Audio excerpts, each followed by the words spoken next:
G'day everybody. Hey team. Once again I'm here with Gaza. Gaza, we beat Ireland. Yep. But there was a bit of controversy. Yes.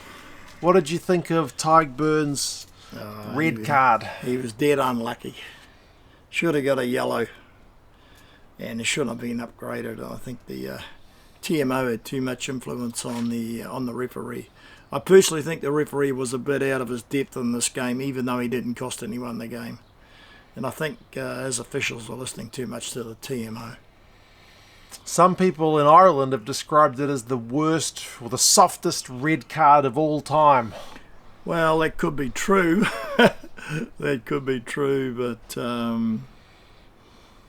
it's probably one of the worst I've seen, definitely. I see our man Bodie has come out and said that he'll support Tyg and the... Yeah. I don't know if that he has actually got any say in the matter, but it's a good gesture, isn't it? It's a good gesture, yeah. And he's a good bloke, Bowden Barrett, and it's the sort of person he is. He's the only Barrett we're going to have next or this week because we lost Scotty Barrett in that game and we lost Geordie. Yeah, and I think we're going to be all right. I think we're going to be all right. Maybe a little bit short on line-out power. I don't know how good the Scotland line-out is, but I think we'll be okay. They've put Josh Beirne. Josh Beirne, and he's a good cover man. What did you make of our subs? Like Josh Lord came on and Lester Fainganuku came on. I thought they looked all right. Yeah, Josh Lord, he was good.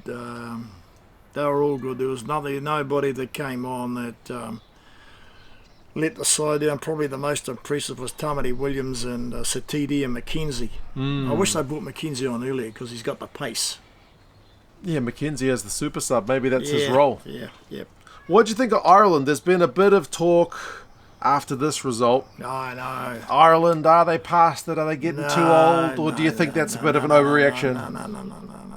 No. See, you know, you got to look at it realistically. First game back, they've had a couple of club games. They're, 3 months from the Six Nations, and all these people rubbishing them. Oh, please don't do that. Please don't rubbish the team. They held us for 60 minutes, and then we came away, which is exactly what I thought we would do.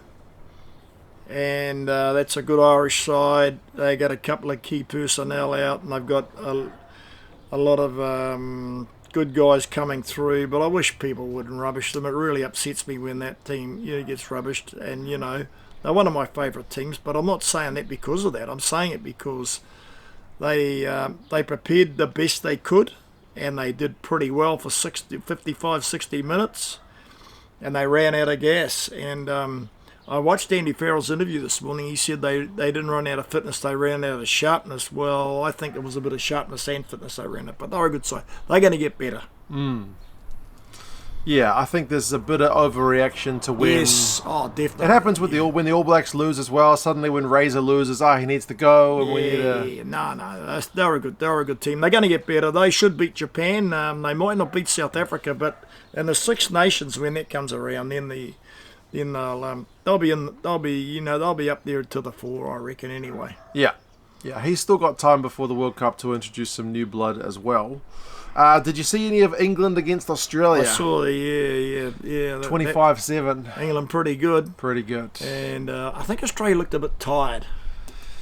Yeah, I don't know they got a few injuries, and also they didn't have like Skelton and Ikitau, all the guys away with their clubs. I thought they played all right. Fraser McFray did a good game. He's very good. Yeah, but they looked a bit lost at times. And times they didn't play badly. Harry Potter was good, but I felt a bit sorry for them. I think they might be coming to the end of the season with. They've had a pretty hard series against the Lions in the Rugby Championship, and I think there's a lot taken out of them. I just wish that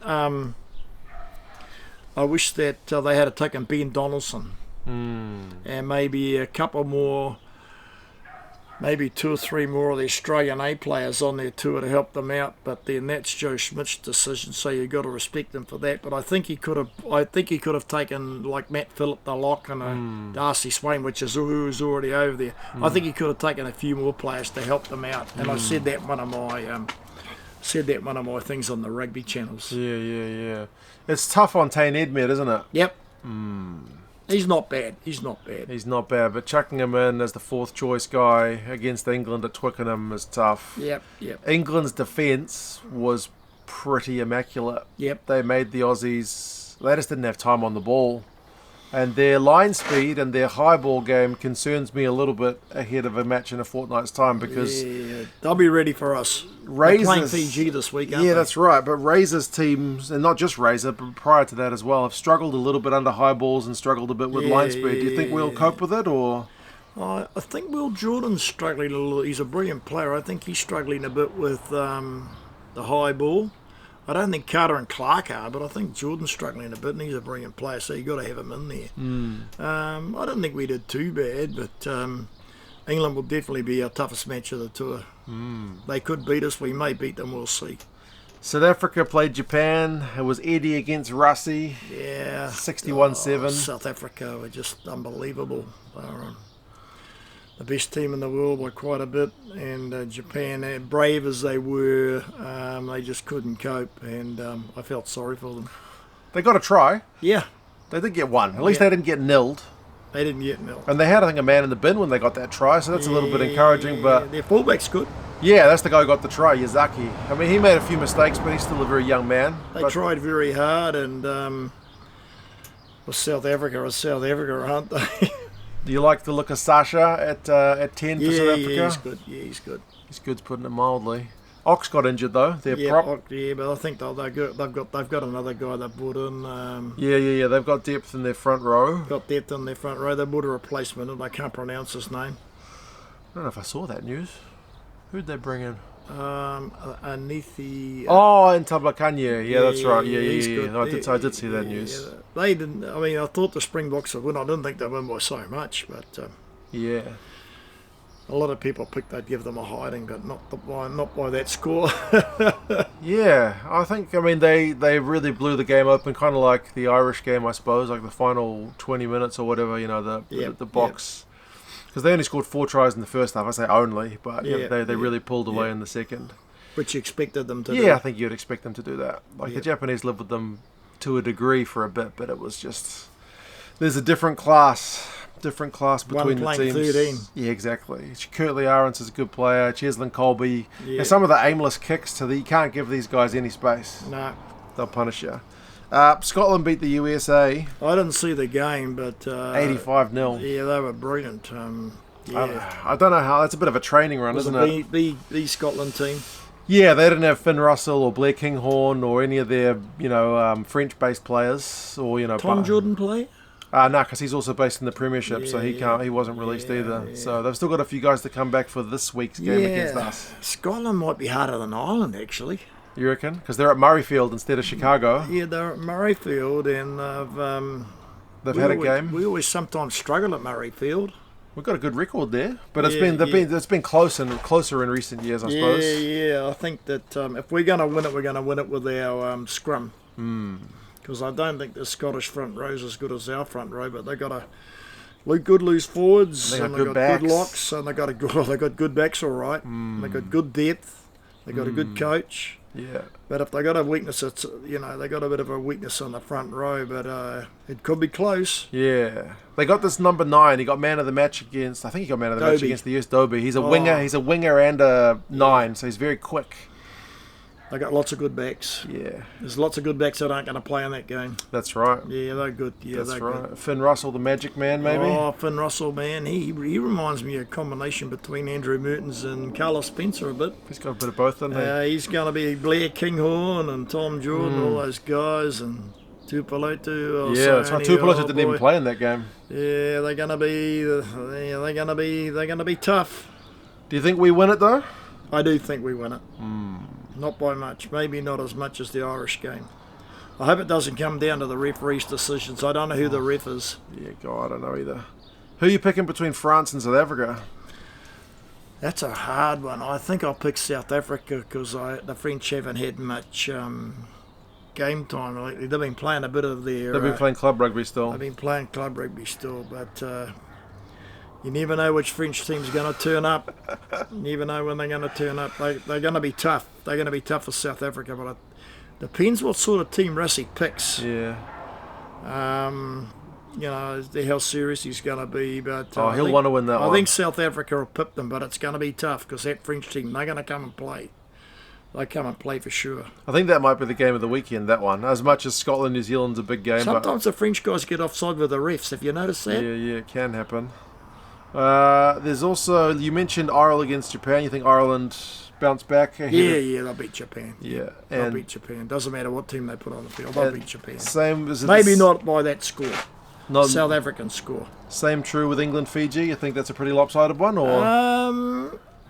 Yeah, I don't think it's going to be as lopsided as what people think, because that Fiji team's not bad, and that's another one where we have to see what Borthwick picks, what team he picks. So we will have a good gauge of that. But I think England will beat Fiji comfortably, but it won't be a massacre.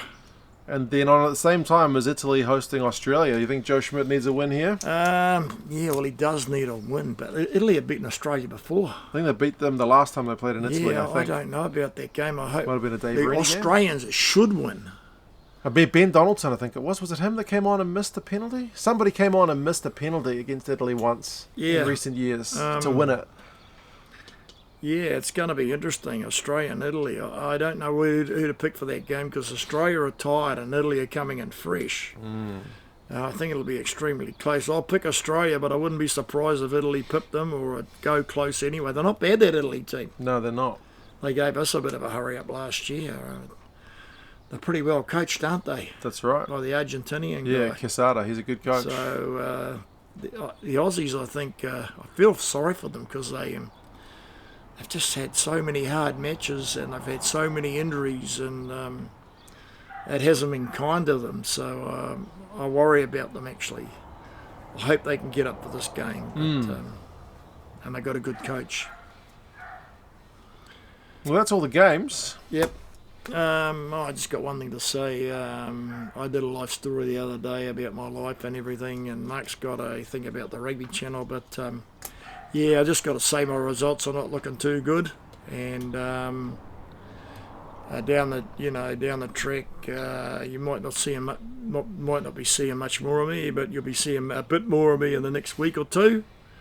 And just keep supporting Mark, and and I've exceeded all the expectations in my treatment, and I thank you guys for all the support I've got, and it's just it's coming towards the end of the road, to be perfectly honest, because it's just I've only had with the leukemia I've only had a life extension treatment, which we always knew about, so it's been pretty tough for the family, but Mark's got another video he will show you later. But I just like to give you guys a bit of a curtain raiser precursor now that I might not be here at Christmas, but anyway, but you'll definitely see me again before that happens. I can promise you. Cheers, Gaza. Okay, mate. We love having you on. Okay, cheers. See you later, team.